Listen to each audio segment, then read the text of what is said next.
이놈의 영어 진짜 지긋지긋하다. 여러분들도 이렇게 생각하신 적 있으신가요? 저는 사실 해외에서 일을 했잖아요. 그럼에도 불구하고 꽤 오랫동안 이런 생각을 했던 것 같아요. 왜냐면 경력이 더 쌓일수록, 그 다음에 책임 권한이 더 커질수록, 그리고 더 많은 다양한 팀들과 일을 할수록 거기에 따라 요구되는 커뮤니케이션 스킬이 조금씩 달라지기 때문이에요. 그렇기 때문에 많은 그 기업의 포지션들, 영어를 매일매일 쓰지 않는 포지션이라 할지라도 우선은 영어 커뮤니케이션 스킬이 있는 사람을 뽑고, 그리고 그 사람에게 더 많은 승진의 기회를 주게 되는 것 같아요. 이번 에피소드에서는 이렇게 우리의 영어 실력을 판단하는 첫 번째 단계인 영어 면접을 준비하는 방법에 대해서 얘기를 해볼게요. 우선 이 방법에 대해서 얘기를 하기 전에 두 가지에 대해서 제가 먼저 강조를 하고 싶어요. 우선 첫 번째는 완벽에 대한 집착을 버리셔야 된다는 거예요. 우리가 한국어를 쓰면서도 문법에 틀리게 얘기할 때가 굉장히 많잖아요. 네이티브들도 그러니까 문법에 틀리게 얘기할 때가 굉장히 많아요. 그렇기 때문에 내가 문법적으로 정말 틀리지 않고 잘 얘기해야지, 이런 집착을 조금 내려놓으시기 바랄게요.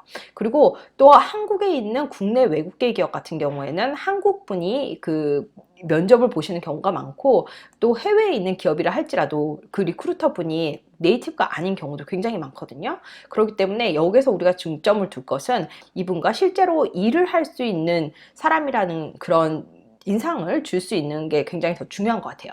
두 번째는요, 자신감이 반 이상 먹고 들어간다는 거예요. 사실 많은 분들이, 제가 그 영어 인터뷰 코칭을 할 때 영어를 굉장히 괜찮게 하셨어요. 괜찮게 하셨는데도 자기가 네이티브가 아니기 때문에 굉장히 못한다고 생각을 하시는 거예요. 그래서 굉장히 수축돼 있더라고요. 그래서 영어를 얘기를 하시는데, 이제 제가 그렇게 물었어요. 왜 이 회사에 지원을 하셨나요? 라고 여쭤봤더니 이렇게 얘기하시는 거예요. 저는 이전에는 어떤 일을 했고 여기서는 이런 일을 할 수 있고, 이런 식으로 얘기를 하시는 거예요.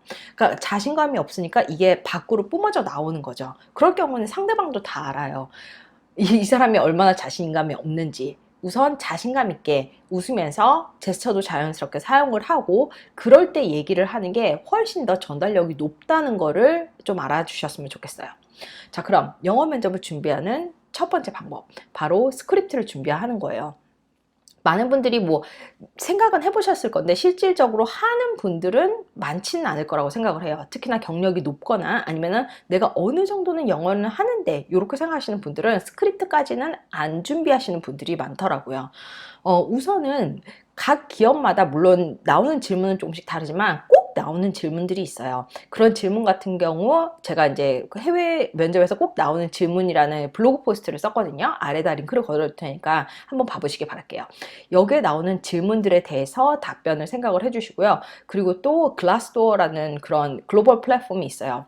뭐 국내 외국계 기업이라든지 아니면 뭐 해외 기업에 지원하시는 분들 같은 경우에는 이 글라스도어에 들어가셔서 각 기업의 프로필을 누르고 거기에다가 이제 인터뷰 섹션이 있어요. 인터뷰 섹션에 들어가면 어떤 포지션을 면접 볼 때 이런 질문이 나왔더라 라는 그런 리뷰들이 있거든요. 그 리뷰를 통해서 그 질문들을 다 뽑아주시기 바랄게요. 이렇게 뽑아둔 질문에 대해서 내가 이제 앞으로 어떻게 얘기할지 그 구조를 잡는 거예요. 그러면서 머리에 있는 것들을 꺼내 놓는 거죠. 사실 머리에 내가 이런 식으로 얘기를 해야지 라고 생각을 하는 거랑 실질적으로 적다 보면 굉장히 다르거든요. 이게 막힌다는 걸 느끼실 수 있을 거예요. 그렇게 한 번씩 쫙 적어보고 그거를 기점으로 연습을 해보시길 바랄게요. 그리고 두 번째 연습하실 때는요, 이거를 싹 지운 다음에 블랙 포인트로 만드는 거예요. 첫 번째 내가 이거에 대해서 얘기하고, 두 번째 여기에 대해서 얘기하고, 세 번째 여기에 대해서 얘기하고, 그걸로 두 번째 연습을 하고, 세 번째는 이 블랙 포인트 없이 연습을 하는 거죠. 어떤 분께서 제 지난 영상, 영어로 자기소개하는 방법이라는 꽤 오래된 영상이거든요. 그 영상을 보시고 나서 이런 댓글을 달아주셨어요. 이대로 이제 스크립트를 만들어서 면접에 임했는데 그 스크립트를 읽다가 굉장히 혼났다라는 말씀을 해주셨거든요.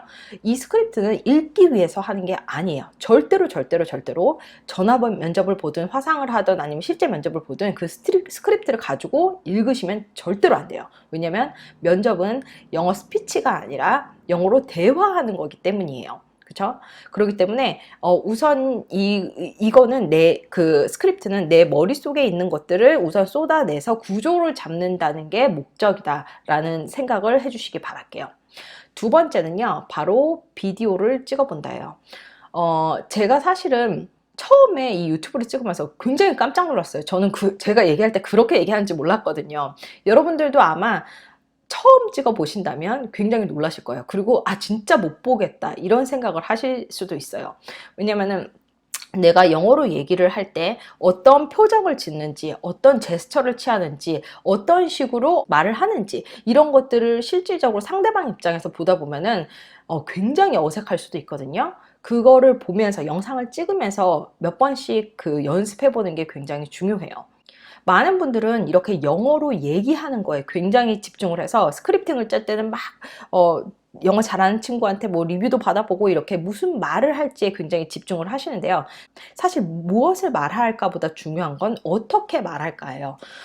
커뮤니케이션에 대해서 공부해 보신 분들이라면 아마 한 번쯤은 들어보실 수도 있는 조사 결과일 것 같은데요. 사실 우리가 하는 말의 그 컨텐츠, 그 내용 자체는 7%밖에 중요하지 않다고 해요. 나머지 93%는 이 사람이 말을 할 때 하는 제스처, 표정, 톤, 억양 이런 것들, 비언어적인 것들이 93%를 차지한다는 거죠. 이 말은 즉 내가 어떻게 말하느냐가 무엇을 말하느냐의 중요도를 결정할 수 있다는 얘기예요. 그렇죠? 그렇기 때문에 안 해보신 분들이라면 꼭 비디오를 찍어서, 뭐든 상관이 없어요. 뭐 핸드폰이든 태블릿이든 뭐 컴퓨터 카메라든 뭐든 우선 찍어 보시고 상대방의 입장에서 내가 어떤 사람으로 보이는지를 확인해 보시기 바랄게요. 이렇게 보이지 않는 부분을 준비하는 것은 제가 해외 면접할 때 꼭 알아야 할 것이라는 블로그 포스트에서 자세히 적었거든요.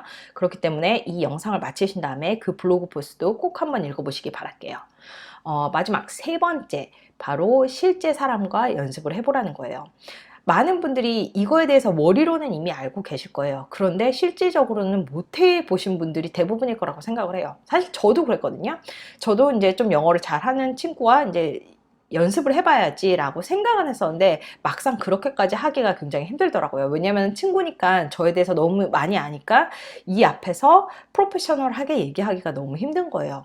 그렇기 때문에 저는 개인적으로 지인들, 뭐 친한 친구라든지 선후배라든지 그런 분들께 요청을 하는 것보다 생전 처음 보는 사람, 내가 잘 모르는 사람과 함께 이거를 연습해 보시기 바랄게요. 왜냐면 우리가 면접을 보는 대상도 우리가 처음 보는 사람이니까요.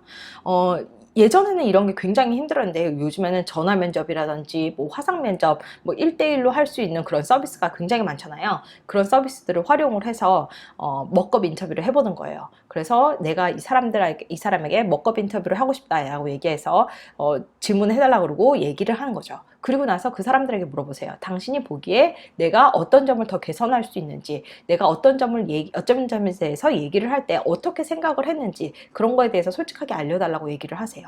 그런 다음에 실제 인터뷰에 임하시면 훨씬 더 편하게 임하실 수 있을 거예요.